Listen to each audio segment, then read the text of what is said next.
Porque yo ahí al empezar a mirar las oraciones, pues era obvio que eran oraciones bellísimas y oraciones profundamente católicas, que estaban expresando el misterio de la misa y los misterios de nuestra fe, obviamente en una forma católica, pero en una manera que yo nunca había visto. Yo no estaba acostumbrado a eso, porque yo estaba acostumbrado a la misa nueva, que en ese entonces no me daba cuenta, ya con el tiempo sí, pero muy protestantizado la misa nueva. Muchísimos elementos de los cambios que se hicieron son completamente protestantes.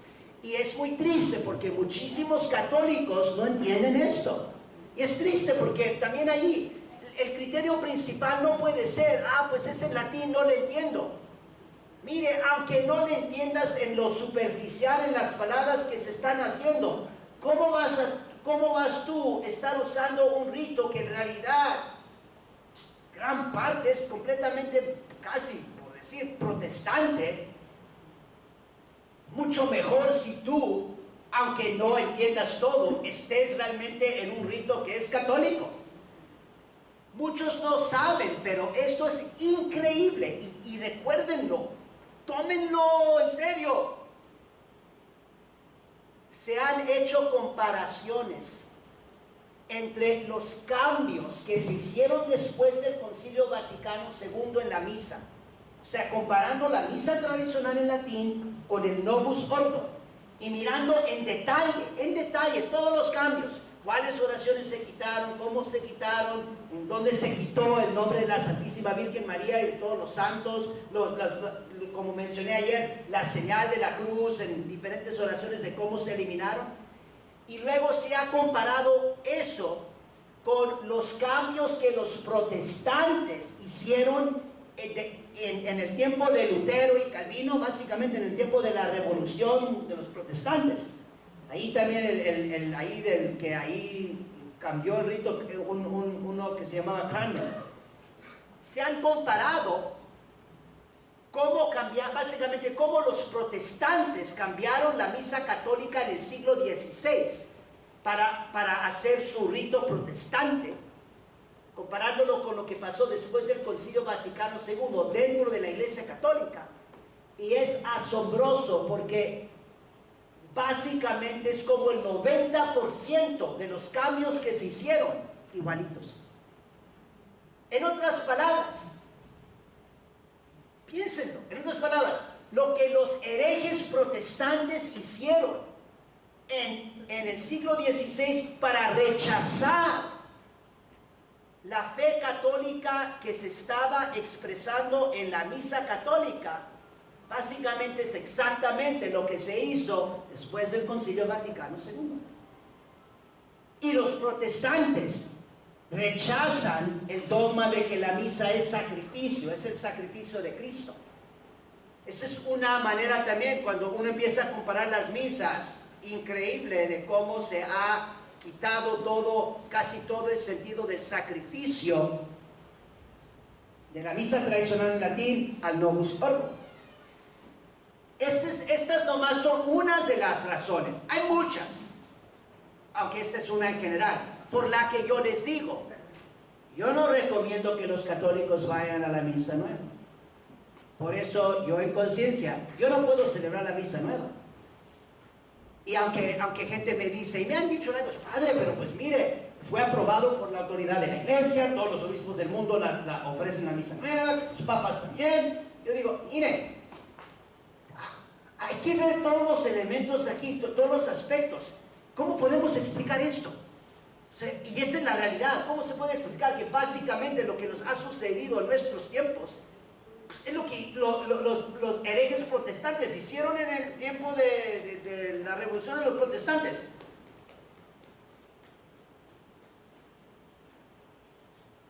Y entonces básicamente lo que pasó, lo que yo diría aquí ya, básicamente por decir mi conversión, lo que ya me llevó a la misa tradicional, fue eso de que yo ya empezando a estudiar la misa, me empecé a interesar más, porque yo también empecé ahí por primera vez de ver como muchos de los problemas en la iglesia que yo había visto en mis primeros 8 años de sacerdote se relacionaban con los cambios en la misa. Especialmente lo veía como sacerdote. Yo también, en mi trabajo también como director de vocaciones, lo que era muy común en ese entonces y todavía hoy en día, siempre se está hablando de cómo hay una crisis en la identidad del sacerdote. Y sí lo hay, créanlo, sí lo hay. Y se miran muchos efectos de esto ahorita, especialmente los efectos peores. Es cuando estamos viendo pecados escandalosos de parte de sacerdotes católicos. No saben quién son, no valoran la dignidad inmensa del sacerdote católico. Pero en particular ese punto, para mí, yo digo, realmente fue impresionante, porque la misa tradicional allí me estaba empezando o me estaba enseñando me estaba dando una enseñanza, una teología de quién es el sacerdote católico, que básicamente yo no conocía. Que es la verdad respecto al sacerdote católico. Y lógico, entonces, lo que más está formando al sacerdote católico y fortaleciéndolo en su vocación, en el sentido de día en día, es la misa tradicional. Si uno tiene una misa con defectos muy graves, sépanlo, eso va a afectar aún más al sacerdote católico que a los laicos. O sea, es increíble. O sea, no, a ver, en un momentito aquí sí les voy a dar unos ejemplos de eso. Nomás déjenme rapidito decir. Básicamente lo que estaba pasando para mí entonces es, yo empecé a dar la misa en latín, ya empecé a aprender un poco y dije, no, yo tengo que empezar a dar la misa en latín. Y empecé a ofrecer la misa en latín, y más que la empecé a ofrecer, más me estaba dando cuenta de su grandeza, viendo más efectos positivos tanto en mi sacerdocio como entre mis feligreses. Increíble lo que sucedió, y esto especialmente después de Sumorum Pontificum, porque yo empecé, la primera misa tradicional que yo di como sacerdote fue en noviembre. Ni me he dado cuenta, estamos en noviembre, entonces aniversario. Fue en noviembre, y en realidad cerca de esta fecha, porque ese domingo en el Novus Ordo fue el domingo de Cristo Rey. Entonces alrededor del, no sé, 22, 23, 24, 25, por ahí de noviembre del 2005. Y entonces eso nomás fue como, unos 2 años quizás, o 1 año y medio, antes de que tomó efecto Sumorum Pontificum. Sumorum Pontificum fue el documento de Papa Benedicto, donde ya él dio libertad básicamente al rito antiguo, que se promulgó el 7 de julio de 2007, tomó efecto el 14 de septiembre de 2007. Entonces yo aquí, pues básicamente yo tuve todo el año 2006, digamos la primera parte del 2007 para, ya estaba yo dando la misa tradicional, pero en ese año del 2006 y 2007 nomás la estaba dando más o menos 2 veces al mes, porque es aquella misa que les conté que se estaba dando en la diócesis. Yo la empecé también entonces yo, porque sí cambiaron al sacerdote jesuita, yo entonces empecé a ofrecer esa misa 2 veces al mes. Más que, hablando de los efectos en mis feligreses, ya cuando tomó efecto Sumorum Pontificum en septiembre de 2007, yo ya había preparado la parroquia para la misa tradicional, y ese mismo domingo ya comencé a dar la misa cada domingo en mi parroquia, la única parroquia en toda la diócesis donde se estaba dando la misa tradicional latín. No era a pesar que era fácil para mí también en ese entonces, todos estaban en contra. Ni un solo sacerdote en la diócesis estaba a favor, el obispo no estaba a favor. Yo dije, no importa, esta es la misa, ya tenía más de 1 año poco a poco ofreciéndola, viendo los frutos. más que conocía la misa en latín, más que me ponía a estudiar. Yo también ahí le estaba dando duro al estudio. Yo me acuerdo, porque me acuerdo muy bien del año 2007, porque el año 2007 también ya se sabía que probablemente iba a salir el documento de Sumorum Pontificum de parte del Papa Benedicto XVI. Y entonces también en el año 2007 estaba dedicando más tiempo que antes a los estudios, a tratando de estudiar más de la misa y de la crisis en la iglesia. Básicamente lo que estaba haciendo, y esto no es fácil, estaba teniendo que como aprender de nuevo mucha de la teología y muchas cosas que no me habían enseñado bien en el seminario. Y cuesta, esto no es fácil, por eso yo también entiendo. Muchos sacerdotes no quieren que porque sí, no, aquí le va a costar a uno. Ahí no estaba necesariamente durmiendo 8 horas cada noche, porque ahí estaba también. Pero les digo que me acuerdo muy bien del 2007, porque yo, no tanto ahorita en los últimos años, pero en ese tiempo yo corría mucho de correr, o sea, de ejercicio.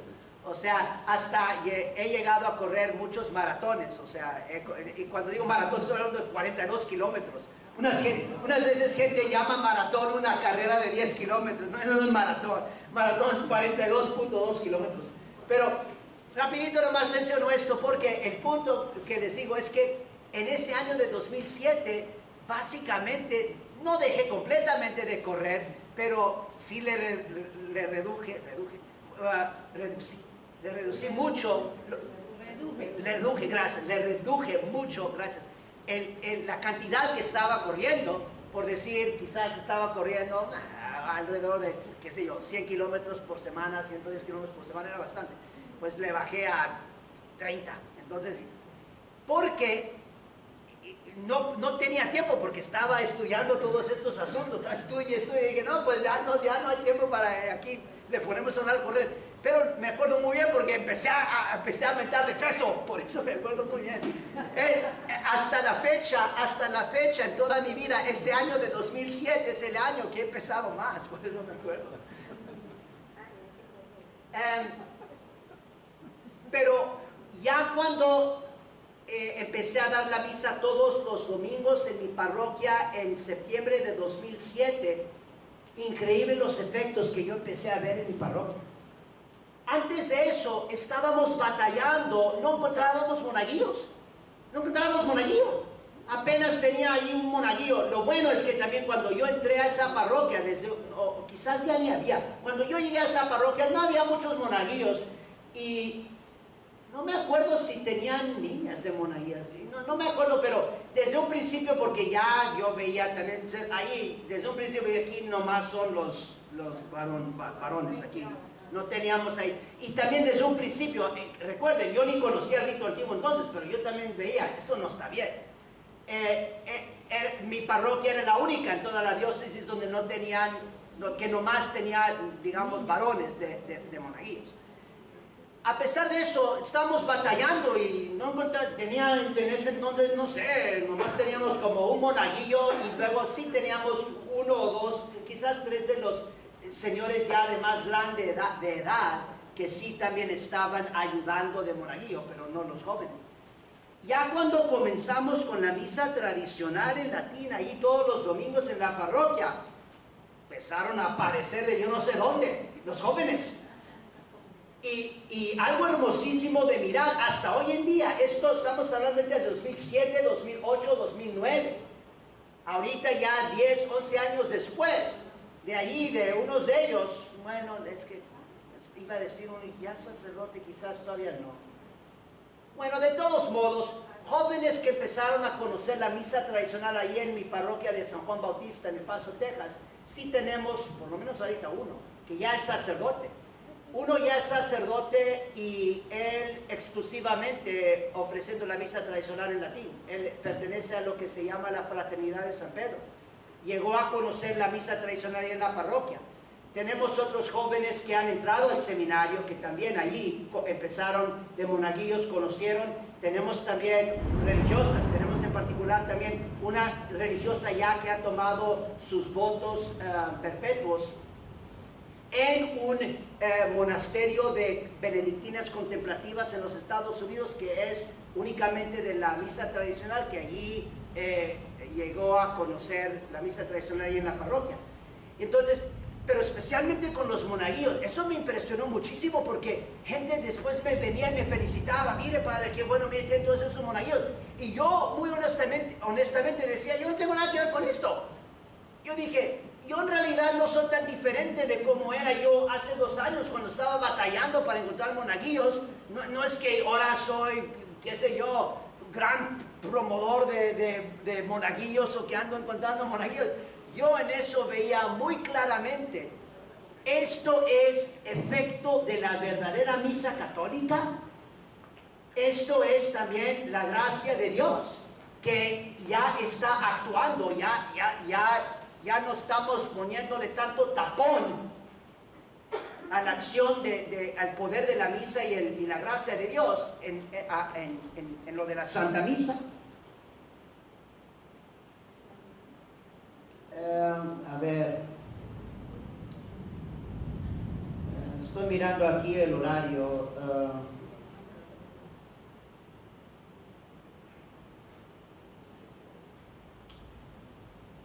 Bueno, déjenme. Es que los veo un poco cansaditos. Es que estoy pensando si debemos tomar una pausa ahorita. Bueno, deje quizás nomás tratar de más o menos aquí, no sé, quizás terminar unos 5 minutos.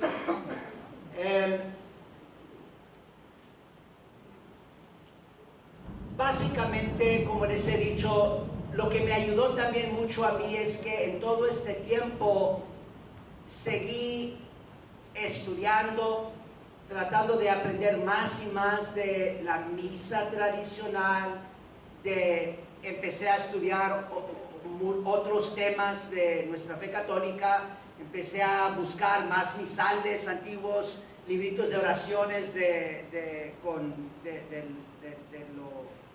lo antiguo, y más empecé yo a ver: aquí tenemos un tesoro increíble. O sea, yo dije: hay que hacer todo lo necesario para recobrarlo. Tristemente, aquí es donde, no voy a llegar a dar detalles, pero comenzó una nueva etapa para mí, y aquí básicamente yo diría la etapa de la persecución. La etapa de la persecución para mí comenzó en el año 2011. Entonces, yo básicamente desde el 2007, septiembre de 2007, empecé a dar la misa tradicional todos los domingos y también todos los días entre semana. Entonces ya todos los días yo daba la misa tradicional. También estaba dando la misa nueva. Lo que hacía es, tenía 2 misas diarias. Entonces una era la misa nueva, la otra era la misa tradicional en latín. El día en que nomás daba una misa, porque más bien el día mía de descanso era el lunes, entonces el lunes yo nomás daba misa en la mañana y no daba misa por la tarde. Entonces el lunes la misa por la mañana era la misa tradicional. Entonces la misa tradicional sí yo la daba todos los días. La misa Novus Ordo todos los días, con la excepción del lunes, porque el lunes, pues porque no tenía la segunda misa, no daba la misa nueva. Pero también, como les digo, lo que yo estaba haciendo en ese entonces es, ya estaba también trabajando para remodelar toda la parroquia, especialmente el presbiterio, para la misa tradicional. Instalamos un comulgatorio ahí. No había comulgatorio, nomás piensen en la mayoría de los templos que también tenemos hoy en día. No había comulgatorio, y entonces nosotros instalamos comulgatorio, estamos levantando fondos, pusimos un piso bonito de mármol ahí en todo el presbiterio. Estábamos levantando fondos para poder hacer un altar mayor, que ese era mi sueño. O sea, yo en ese entonces ya estaba, cuando mi obispo me quitó de esa parroquia en el 2011, y este era mi obispo previo, ya estábamos por comenzar, cerca de ya empezar el trabajo para poner el altar mayor. También ya estaba por añadir otra misa tradicional en latín el domingo, porque tenía yo 3 misas los domingos. 2 eran Novus Ordo, una era la misa tradicional en latín. Ya estaba yo preparándome para poner otra misa tradicional en latín con el sermón en español, porque la que teníamos era el sermón en inglés. Entonces, pues, era un poco más difícil para toda la gente que hablaba más español en mi parroquia, porque, pues, unos sí estaban interesados en la misa tradicional, pero no todos se animaban a ir, porque, pues, decían, no, pues, el sermón en inglés, esto y lo otro. Entonces, ya preparándome para eso. Había muchos frutos positivos, o sea, que yo estaba viendo también en esos años del 2007, 8, 9, 10, 11, yo también estaba llegando más y más a la convicción que no podía dar la misa nueva. Aunque, como les digo, la estaba dando ya también estaban únicamente usando el canon romano. No sé qué tanto ustedes saben de eso, pero ese también es un abuso muy triste, que ya casi en la misa nueva nunca se reza lo que es el canon romano. La oración más importante, que es intocable, la oración principal de la Santa Misa. Básicamente esa oración que es antiquísima, viene de tiempos apostólicos. Básicamente esa oración ya no existe en la misa nueva. Cuando digo que no existe, sí existe, pero casi nunca se usa, porque en la misa nueva dan opciones, y porque ese canon es el canon más largo. Muchos de los sacerdotes nunca lo usan. En la misa nueva se llama plegaria eucarística número 1, 2, 3, 4, hay también otras, pero esa es la plegaria eucarística número 1, que ya casi no se usa. Yo en las misas nuevas que estaba dando únicamente estaba usando el canon romano, también en la misa nueva. Pero yo ya estaba llegando a la convicción de que yo no iba a dar la misa nueva, no podía, pero todavía era un poco difícil porque pues, se me iban a echar más de la gente de la parroquia en contra. Ya muchos se habían ido de la parroquia porque estaba dando la misa tradicional, pues ni tenían que ir, podían ir a la misa nueva, pero se quejaban hasta del latín que teníamos en la misa nueva. Pero no todos, no van a pensar que todos. Había también la gente que lo apreciaba y que realmente estaba beneficiando de lo que estaban viendo y lo que estaban viviendo, y mucha gente nueva también estaba viniendo a la parroquia, especialmente desde lejos, porque era la única misa tradicional en toda esa área. Hasta en la otra diócesis en Nuevo México de las Cruces, gente estaba viniendo de 1 hora, 2 horas, 3 horas, precisamente porque ahí pues teníamos la misa tradicional en latín. Ya en el 2011 el obispo me quitó de la parroquia y me mandó al exilio, a un pueblito como a 4 horas de la ciudad de Paso, que es la ciudad principal ahí de la diócesis. Ahí me mandó a un ranchito allí donde hay como 30 gentes. En serio, no hay nadie allí. Bueno, hay un pueblo un poco más grande. El pueblo más grande se llama Presidio. El pueblito que les digo se llama Shafter. Y este pueblito de Shafter tiene 40 habitantes. Y ahí empecé yo a dar la misa tradicional. Es también hermosísimo lo que sucedió allí y cómo empecé allí únicamente. Ya cuando llegué allí únicamente estaba dando la misa tradicional. Surgieron todo tipo de problemas. Esto también es muy interesante, pero no se puede contar. O sea, larga la historia, pero para ponerlo muy breve, ya me pasé los 5 minutos, sí, ¿verdad? Dije que 5 minutos, ya son los 5 minutos, bueno, 2 minutos. A ver, rapidito, porque estaba levantando yo fondos de mi parroquia en San Juan para restaurar el presbiterio, todo esto. Todo eso yo sabía que era medio riesgoso porque no lo podía hacer según las normas de la diócesis, porque si lo hubiera hecho según las normas de la diócesis no lo habían permitido. Pero yo dije, no le hace, se tiene que hacer, por amor a Dios, por amor a la iglesia, por amor al rito antiguo. Pero por eso pues tuve que buscar otros medios para juntar los fondos. Y larga la historia, pero ya hubo unos traidores. Y el obispo se dio cuenta y ese fue su pretexto por quitarme de la parroquia. Él dijo, no, aquí hay algo, aparentemente hay algo muy mal con lo de los fondos, y parece que el padre dio a entender que yo me andaba robando dinero. Y entonces lo que pasó es que está peor la situación, porque hasta me puso una demanda civil, el obispo. Yo pienso que yo no conozco ningún otro caso en toda la historia del catolicismo en los Estados Unidos. Puede ser que me equivoque, pero yo no conozco ninguna otra situación donde un obispo le pone una demanda civil a un sacerdote que está en buen estado y que está en una parroquia con su cargo pastoral, porque yo me mandó allá, andaba en el exilio, en las afueras de la diócesis, haciendo mi trabajo como sacerdote con una demanda civil de mi propio obispo. Ahora, es larga la historia, apelando a Roma, todo esto, en cierto sentido apenas parece que este año más o menos ya ha llegado a una conclusión, desde 2011 hasta el 2018, pero 2019. El punto nomás es de que ahí empezó la etapa de persecución. No les he podido contar todo lo de la persecución, pero créanme, ahorita está en pleno la persecución y ustedes son testigos, porque me imagino que ustedes vieron una carta que mandó mi diócesis y no sé qué dijo la arquidiócesis, y ahí hay también elementos problemáticos y no todo verídico, pero terminamos nomás con eso de que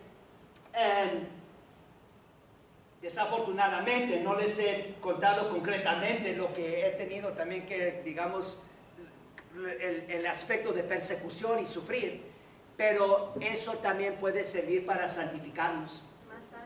Definitivamente, y yo soy testigo. Eso me ha ayudado a santificarme. No siempre he respondido en lo mejor a la gracia de Dios, pero definitivamente ha habido también la gracia de Dios siempre, o sea, Dios es siempre fiel. Termino citándoles Mateo 13, versículos 45 al 46, porque esto se aplica definitivamente a la misa católica y también a la fe católica, nuestra fe católica, que es como una perla de gran valor. La misa católica es una perla de gran valor. La fe católica es una perla de gran valor. Si tú naciste católico, ese es el don más grande que puedes haber recibido.